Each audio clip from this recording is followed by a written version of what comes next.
Сколько раз я был в джунглях и всегда брал с собой все необходимое для разведения костра. Но сейчас я хочу использовать метод лука. Для тетивы я использовал прочную веревку от фляги. Из твердого, крепкого дерева я изготовил надежное веретено. Сейчас мне нужно его привязать к веревке вот так, чтобы было хорошее натяжение. Надеюсь, что трения будет достаточно.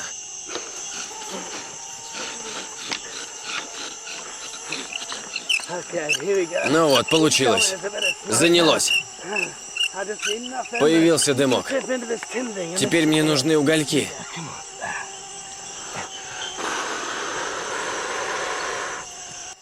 У меня ушел час на растопку.